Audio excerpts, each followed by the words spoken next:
The first thing I feel is heat, not from the room, but from the way his gaze follows me as the elevator doors slide shut behind us, sealing me inside a world I never agreed to enter, yet somehow signed my name into.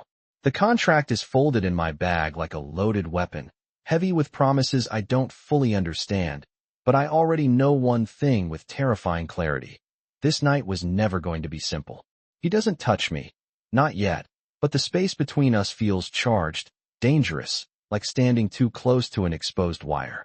I tell myself this is temporary, just an arrangement, just one role to play, but my pulse betrays me as his voice lowers and says my name as if he owns it. I should have walked away. I didn't. And that choice is about to cost me more than I ever imagined. Hello everyone. Before we begin today's story, I have a small favor to ask. Please hit subscribe and turn on the notification bell so you never miss our channel's new videos. It's quick, free, and the best way to support us in bringing you more dramatic stories. Your support means the world to us. Where are you watching from? Drop your city or country in the comments below. Thank you very much. I didn't meet him in a romantic way. No candlelight, no music, no fate-filled coincidence. Just a glass conference room with a skyline view and a man who negotiated lives the way others negotiated parking spaces. He was calm, impossibly composed, the kind of billionaire whose name moved markets without him raising his voice. And when he slid the contract across the table, he didn't ask me to read it, because he already knew I would. 1 month, public appearances only, absolute discretion, no emotional involvement, generous compensation wired up front, and a single line at the bottom that made my throat go dry. Termination only by mutual agreement. I told myself I was doing this for survival, for the overdue bills stacked on my kitchen counter, for the eviction notice folded into my coat pocket, for the version of myself who was tired of choosing between groceries and gas. He didn't pressure me, which somehow made it worse. He simply waited, watching, as if he had all the time in the world, and I had none. When I signed, his expression didn't change, but something in his eyes did, something sharp and intent, like a door quietly locking. Now, standing inside his penthouse with the city glowing 20 stories below, I understand the real cost of that signature. This is not a hotel room or a stage set. It's his territory, designed to impress and intimidate at the same time, all steel, glass, and control. He explains the rules again, calmly, professionally, as if reminding me of office policy. Separate rooms, no unnecessary contact. We perform when required and disappear when we don't. I nod, grateful for the structure, clinging to it like a life raft. But then he steps closer, not touching, just close enough that I can smell his cologne, subtle and expensive.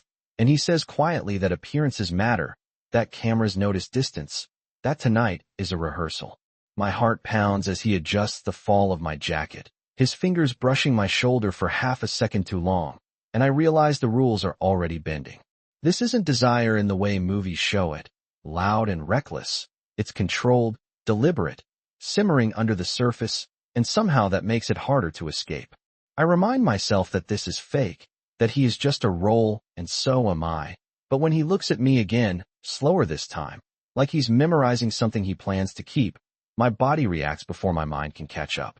I tell myself I can handle this, that one night under the same roof doesn't mean anything, that tomorrow I'll wake up with a plan, but deep down I sense the truth creeping in, quiet and unsettling. The contract didn't just give him my time, it gave him proximity, and proximity is where control turns into temptation. As the lights dim automatically and the city hums below us, I realize this story isn't about money or pretending to belong in his world. It's about what happens when a line is drawn so close that stepping over it feels inevitable, and how desire, once ignited, doesn't ask whether it was supposed to be real or not. By the time I step into the guest bedroom he assigned me, I already know sleep is going to be impossible, not because of the luxury or the unfamiliar silence 20 floors above the street, but because my mind keeps replaying the moment I agreed to this, the exact second my pen touched paper and sealed a choice I swore I would never make. It did not begin tonight, or even this week. It began months ago, with a kitchen table that wobbled every time I leaned on it. Envelopes piled in uneven stacks, red ink shouting words like final notice and past due, and a voicemail from my landlord reminding me politely at first, then not so politely. That patience had limits.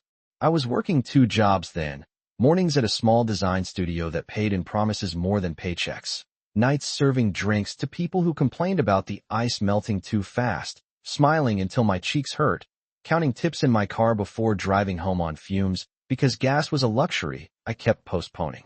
When my mother called from 3 states away, her voice thin and careful as she explained the insurance gap, the tests they would not cover, the out-of-pocket numbers that sounded unreal, I told her not to worry, that I would handle it, because that is what I always said, even when I had no idea how. I tried loans first, banks that smiled and declined, then friends who avoided my eyes, then selling things I loved, a camera, a ring that was not worth much to anyone else, but felt like a piece of my history. None of it was enough.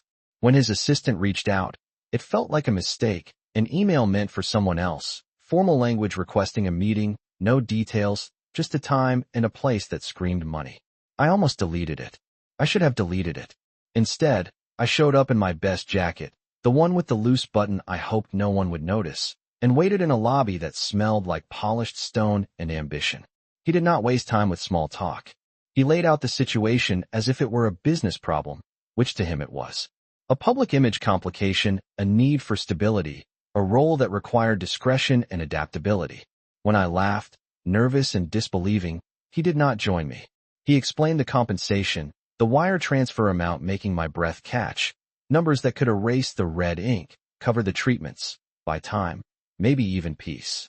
I told him I was not that kind of woman. Not for sale, not interested in playing pretend for a man who had everything. He listened, hands folded, then said quietly that desperation did not change who we were, it only revealed what we were willing to do. I hated that he was right. I asked for time. He gave me 24 hours.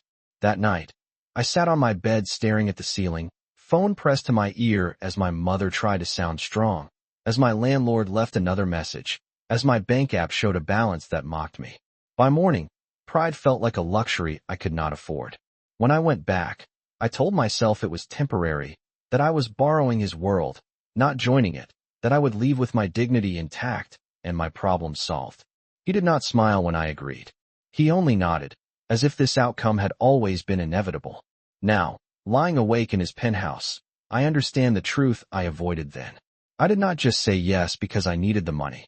I said yes because I was tired of fighting alone, because for the first time someone offered a solution instead of sympathy, and because a small, dangerous part of me believed I could step into his world without being changed by it. As the city glows outside the window and his presence hums on the other side of the wall, I wonder how wrong I was, and whether the cost of this choice will end up being more than I can pay. Morning arrives quietly in his penthouse, not with an alarm, but with lights sliding across glass and steel, precise and controlled, just like everything else in his world, and by the time I step into the kitchen, he is already there, dressed, composed, as if sleep is an optional inconvenience he never indulges in. He does not ask how I slept, and I do not offer the truth. Instead, he gestures for me to sit, placing a slim folder on the counter between us, identical to the one I signed. Except this one is not about money or duration. This one is about rules. He says them calmly, evenly, as if reciting company policy, and I listen, nodding, because nodding feels safer than interrupting. Rule 1. We maintain physical boundaries unless proximity is required for appearances, no improvisation. No exceptions. Rule 2. Our conversations in public follow a narrative he has prepared, where we met, how long we have known each other, what we admire about one another, details rehearsed enough to sound real, but vague enough to avoid scrutiny. Rule 3. Emotions stay out of it. No attachment, no jealousy, no expectations beyond what is written. He pauses after that, watching my face, as if waiting to see whether I will challenge him. I do not. I tell myself these rules are protection, that structure will keep me safe, that lines drawn clearly cannot be crossed by accident. He adds one more, almost as an afterthought, that discretion is absolute, that no one outside this arrangement can know the terms, not friends, not family, not even curiosity fueled by desperation. When he finishes, he slides a phone toward me. Already set up, my name saved, his number the only contact that matters, and explains that schedules will be shared, appearances coordinated, wardrobes approved when necessary. I bristle at that, a small spark of defiance rising, and he notices, his gaze sharpening just slightly as he assures me this is not about control, but consistency. I want to believe him. I tell myself this is still a transaction, that I am still myself, just temporarily playing a role. After breakfast, he walks me through the day as if onboarding a new executive, a fitting in the afternoon, a briefing for a charity gala later in the week, media training that he insists is not optional. When I ask what happens if I break a rule, his answer is simple and unsettling. We revisit the agreement. Not threaten, not punish, just revisit, as if the paper itself carries weight enough to bend my choices. The fitting is worse than I expect, not because of the clothes, which are beautiful and tailored to make me look like I belong, but because of the way he watches, distant yet attentive, commenting on colors and lines as if discussing architecture. Never my body, always the image. I remind myself that this is what I agreed to, that this is still fake, that pretending requires precision. Later, back at the Penthouse, he practices with me, standing close enough for the cameras that are not there yet, his hand hovering at my back without touching, teaching me where to stand, when to smile, how to lean in without looking eager. At one point, he adjusts my posture, his fingers briefly grazing my waist, and I freeze, every rule flashing in my mind at once. He pulls back immediately, apologizes, professional, controlled, and for a moment I feel foolish for reacting at all. But something has shifted, something subtle and dangerous, because the rules that felt like armor a few hours ago now feel like tension wires stretched too tight. That night, as I review the talking points he sent, memorizing a shared history that never happened, I realize the strangest part is not the pretending. It is how easily I am slipping into it. I repeat the rules to myself like a mantra, no attachment, no improvisation, no emotion, and yet I cannot ignore the awareness that grows each time our paths cross, the sense that boundaries are only meaningful because of the desire to test them. I wanted clear lines. I wanted safety.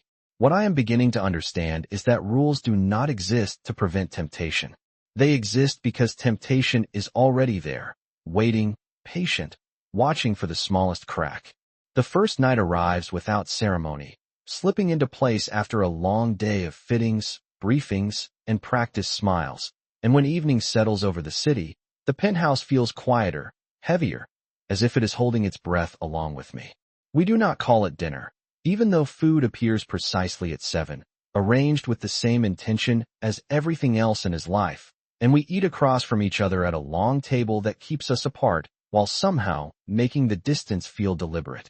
He talks about logistics, about the schedule for the week, about the charity gala where we will make our first public appearance, his voice even and controlled, and I answer where required, nodding, absorbing, reminding myself that this is still an arrangement, still contained. Afterward, he suggests we review tomorrow, not because it is necessary, but because first impressions matter, and when we move to the living room, the space feels different, more intimate without trying to be, all glass walls and low lights that soften the edges of everything they touch. He stands beside me, not too close, but close enough that I am aware of him in a way I cannot turn off, and he explains where we will sit, how long we will stay, which questions to expect. When he demonstrates, stepping in as if there were an audience, his hand hovers at my back again, a familiar almost touch that sends a jolt through me before I can stop it, and I realize how quiet the room has become, how loud my own breathing sounds in my ears. He notices, of course he does, and for a moment neither of us moves, the space between his fingers and my skin charged with something unspoken. Then he steps away, clearing his throat, apologizing again, reminding me that none of this is personal, that appearances require closeness, nothing more.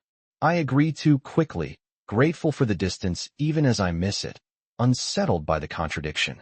When the conversation ends, he tells me good night with the same calm politeness he uses everywhere else, and I retreat to my room, telling myself that the tension I feel is exhaustion, nothing more, that tomorrow will be easier once the novelty wears off. It does not work.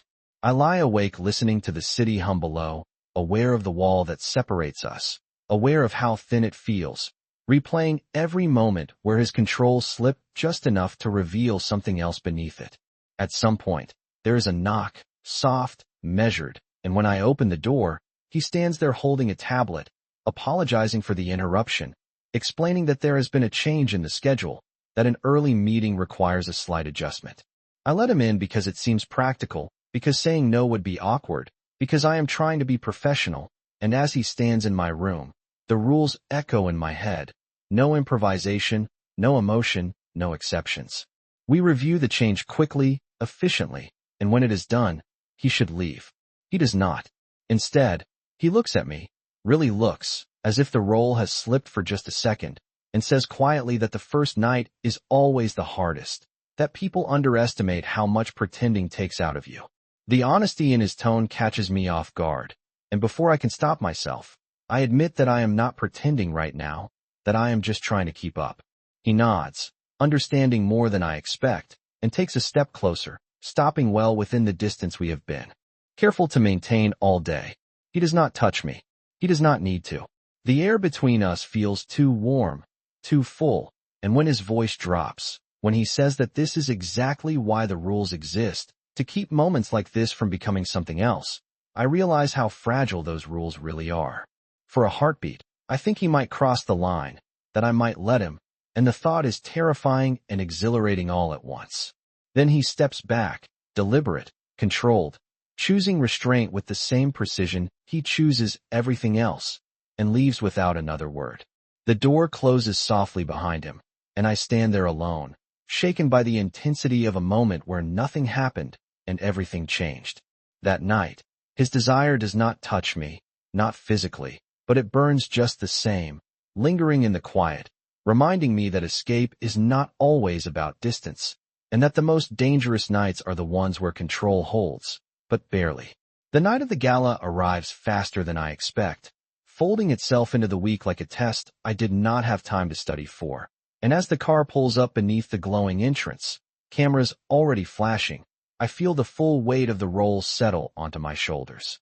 He steps out first, composed as ever, offering his hand not as a question but as an expectation, and when I take it, the click of shutters intensifies, capturing a version of us that looks effortless and united. Inside, the room hums with money and influence, with conversations that glide just above the surface of sincerity, and as we move through it, I remember every talking point, every practiced answer, keeping my smile measured and my posture steady. He introduces me with quiet confidence, his hand resting at my back exactly where we practiced, not possessive, not distant, just close enough to signal belonging. And for a moment, I almost believe it myself. Then the tests begin, subtle at first, a raised eyebrow from a donor, a comment about how quickly he moved on, a question directed at me that assumes I am decorative rather than deliberate. I answer calmly, politely, refusing to shrink, and I feel his attention sharpen beside me, as if he is listening not just to my words but to how I hold myself. When a woman with a practiced smile asks what I do, her tone light but dismissive, I tell the truth without apology, about the studio, about working my way through uncertainty, about valuing effort over entitlement. And the conversation shifts, not because I impress her, but because I refuse to be embarrassed. The moment that matters comes later, during dinner, when a board member leans in too close, commenting on how unexpected his choice is, suggesting that this relationship feels temporary, a phase, something to outgrow. The table goes quiet, attention tilting toward us, and I feel the familiar instinct to retreat, to let him handle it, because this is his world, his power. Instead, I speak first, my voice steady, saying that temporary does not mean insignificant, that not everything valuable is designed to last forever, but that respect should not be conditional on longevity. There is a pause, sharp and uncomfortable, and then he does something we did not rehearse.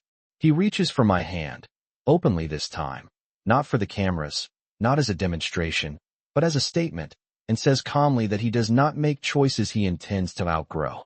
The room exhales, conversation resuming, but something has shifted, not just around us, but between us. As the night continues, I notice the way he positions himself slightly closer, how he listens more than he speaks, how he deflects questions aimed at diminishing me with precision that feels protective rather than strategic. When we finally step away, Retreating to a quieter corner, the adrenaline drains from my body, leaving me shaky and aware of how much energy it took to stand my ground. He looks at me then, really looks, and thanks me, not for performing well, not for playing the part, but for handling yourself with integrity, for not making his life easier by being smaller. The sincerity in his voice catches me off guard, and for a moment, the gala fades, replaced by something more real, more dangerous. On the drive home, the city lights streak past the windows, and we sit in a charged silence that feels different from the rehearsed quiet of before. When the car stops, he hesitates, as if weighing a choice, then tells me that tonight changed things, not the contract, not the arrangement, but his understanding of who I am. I nod, unsure what to say, aware that the line we drew together has been tested and held, but not without leaving a mark.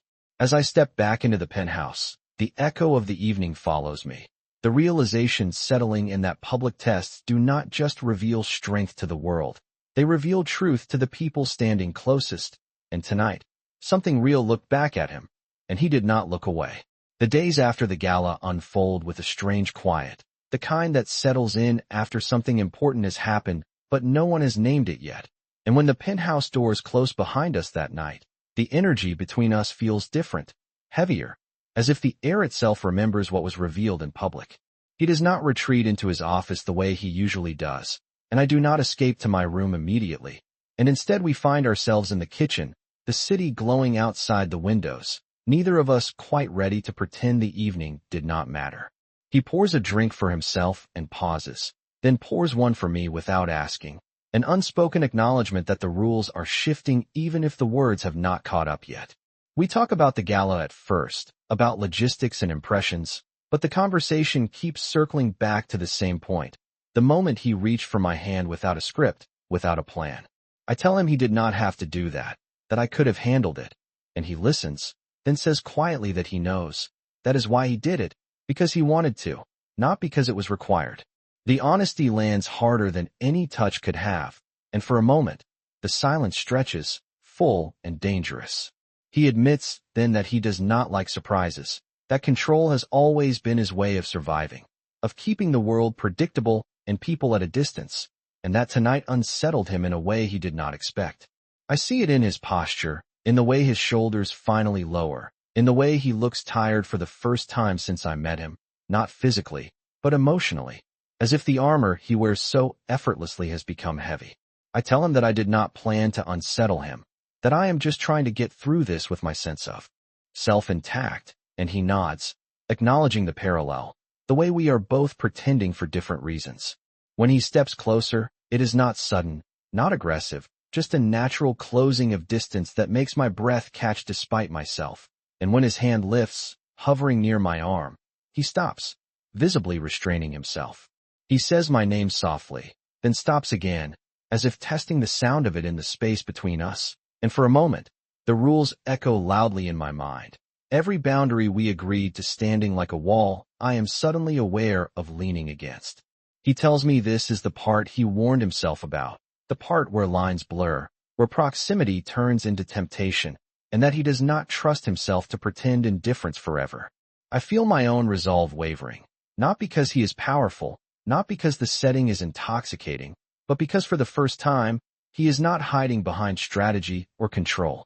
He admits that he has not touched me because he knows that once he does, it will no longer feel like an act, and that scares him more than any headline ever could. The confession settles between us, raw and unpolished, and I realize how rare it is for him to say anything without calculating the outcome. I tell him that honesty does not have to mean action, that wanting something does not obligate us to take it, and he listens, really listens, as if this is not a negotiation but a truth he needs to absorb. His fingers brush my wrist then, not lingering, not claiming, just enough to acknowledge what we are both feeling, and he pulls back almost immediately, his jaw tightening, as if the restraint costs him something real. He exhales slowly and says that if this were real, if there were no contract, no arrangement, no audience waiting to judge, he would not stop himself. The words hang in the air, heavy and electric, and my heart pounds as I realize how close we are to crossing into something neither of us planned for. He steps away then, deliberately creating space, choosing control over impulse, and tells me goodnight with a softness that feels more intimate than any kiss could have. Alone in my room later, I sit on the edge of the bed replaying his words, aware that the danger is no longer in what might happen, but in how much we both want it. And as the city hums outside, I understand that desire does not need touch to burn, and that the most fragile moments are not the ones where rules are broken, but the ones where they are honored at great personal cost.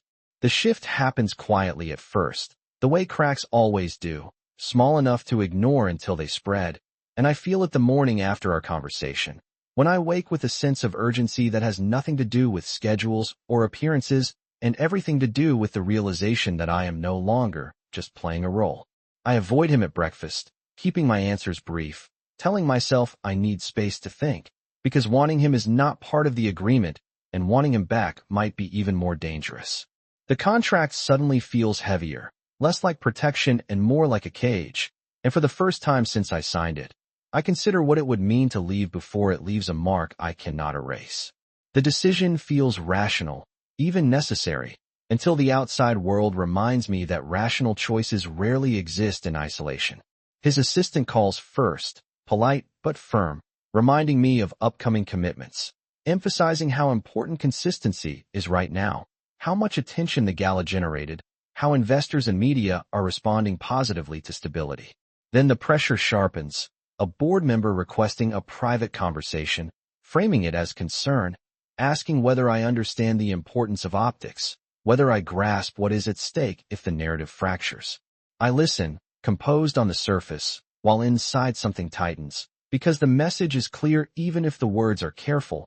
I am part of an equation larger than myself, and my personal discomfort is not a variable anyone intends to account for.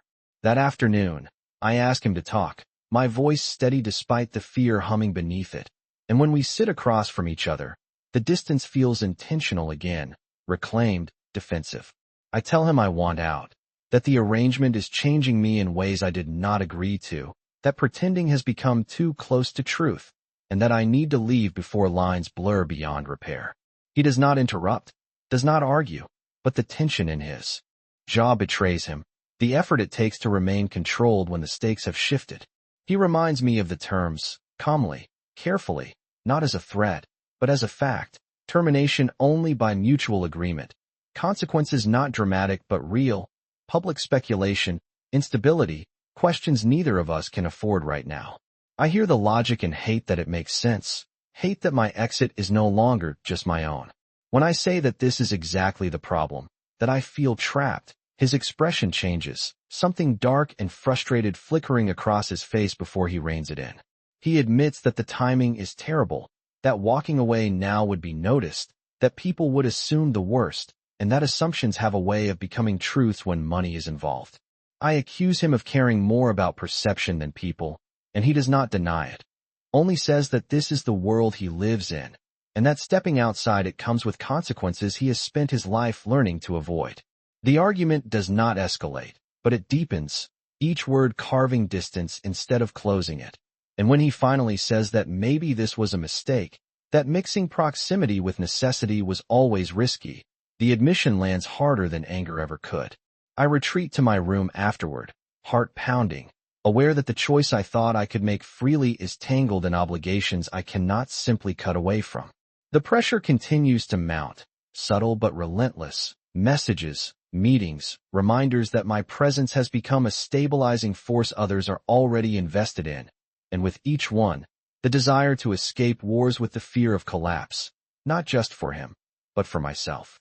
That night, I pack a bag, not dramatically, just enough to feel like I have an option, and stare at it for a long time, weighing pride against responsibility, longing against reality.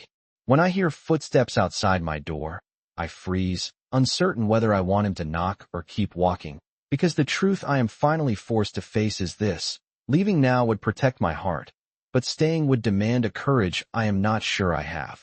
And as the silence stretches, I realize that the real crisis is not the contract or the scrutiny or the pressure closing in from all sides. It is the fact that running away feels just as terrifying as staying, and for the first time, I do not know which choice will cost me more. The moment arrives not in private, but exactly where everything has been pointing all along. In a room filled with people who believe they own pieces of his future, and when I step into the boardroom beside him, I understand this is not another appearance. This is a reckoning. The atmosphere is polite on the surface, smiles sharp, voices measured, but beneath it runs a current of expectation, of pressure closing in from every side. They talk about momentum, about confidence, about how well the narrative has landed, and then someone finally says what everyone has been circling, that uncertainty cannot continue, that personal arrangements must serve long-term stability. I feel the weight of every glance shift toward me, assessing, calculating, deciding my value in real time, and for a brief moment, the instinct to disappear flares hot and desperate. Before I can speak, he does, and his voice is calm, almost deceptively so, as he says that this arrangement was never meant to last forever, but that it also was never meant to be disposable. The room stills, attention sharpening, and he continues, explaining that the contract they all assume is the foundation of this situation was not designed to control me or trap me, but to protect something he did not know how else to protect, his own vulnerability. The words land heavily, because this is not part of the script, not part of any plan we rehearsed, and I feel my breath catch as he admits that he did not trust himself to choose honestly at the beginning, that he hid behind terms and clauses because it felt safer than admitting he was afraid of wanting something real. A murmur ripples through the room, discomfort mixing with surprise, and when someone challenges him, reminding him of obligations, of optics, of what is at stake, he does not retreat. Instead, he turns to me, not possessive, not pleading, just present, and says that whatever happens next will not be decided by paper or pressure, but by choice. He reaches into his jacket and places the contract on the table, the same document that has dictated every step of my life for weeks, and without ceremony, he slides it toward me and tells me that if I want to leave, I can, right now, with no consequences enforced by him. The silence that follows is profound, heavy with implications, and for the first time since this began, I feel the ground steady beneath my feet, not because the fear is gone, but because the power dynamic has shifted. I stand, hands shaking only slightly, and speak before I can talk myself out of it, saying that I did not agree to be protected at the cost of my agency, that I stayed because I chose to, not because I was cornered, and that I will not be part of a story that erases consent in the name of convenience. Faces tighten, calculations recalibrate, and I am acutely aware that this moment will ripple outward, affecting markets, headlines, reputations. He nods once, accepting my words without defensiveness, and then does something none of them expect. He tears the contract in half, slow and deliberate, placing the pieces on the table like a boundary crossed and erased. He tells them that the arrangement is over, that what remains is his responsibility alone, and that if they cannot accept that, then they have misjudged him entirely. The room erupts into controlled chaos, voices overlapping, objections raised, but I hear none of it, because what matters is the way he looks at me, not as an asset, not as a risk, but as someone he is willing to stand beside without leverage. When we leave the room together, the corridor feels impossibly quiet, and for a moment neither of us speaks. Then he stops, turning to face me, and says that whatever comes next, whether I walk away or stay, it will be real, no contract, no clauses, no protection from the consequences. I meet his gaze, heart racing, and realize that this is the choice I have been waiting for, not between safety and desire, but between fear and truth. And as we stand there, free of the paper that bound us, I understand that what burned all along was never control. It was the courage it took to finally choose each other without a net. The weeks that follow feel quieter in a way that is unfamiliar, not empty, but honest. And when the noise of speculation fades and the headlines move on, what remains is the simple reality of two people learning how to stand without scripts or protection. We do not rush into anything, not because the desire has cooled, but because we both understand now what happens when choices are made too quickly, under pressure instead of clarity. He moves out of the penthouse for a time, not dramatically, just enough to give space where space is needed, and I return to my life piece by piece. The studio, the mornings that start without agendas, the relief of making decisions that belong only to me. We meet in ordinary places then, coffee shops, quiet walks through neighborhoods where no one looks twice. And in those moments, stripped of power dynamics and expectations, I begin to see him as he really is, a man who learned early that control was safer than hope, and who is slowly, deliberately, learning how to let go. One evening, months later, he invites me to dinner, not at a gala or a boardroom, but at a small restaurant tucked away from the city center, the kind of place where reservations are written by hand, and no one cares who you are as long as you show up on time. He waits for me outside, no driver, no entourage, and when he smiles, it is unguarded in a way I have never seen before. We talk about everything we avoided before, the fear of being seen, the cost of always performing, the relief of choosing differently. And when he reaches for my hand across the table, it is not cautious or restrained, just natural, earned. Later, as we walk, he stops beneath a streetlight, the city softer here, less demanding, and tells me that he has been learning what it means to lead without hiding, to make decisions that align with values instead of optics, and that I changed him not by agreeing to stay, but by refusing to be owned. He does not ask me to move back in, does not promise a future mapped out in advance, but he does make a commitment, quiet and steady, that whatever we build will be based on truth, even when truth is inconvenient.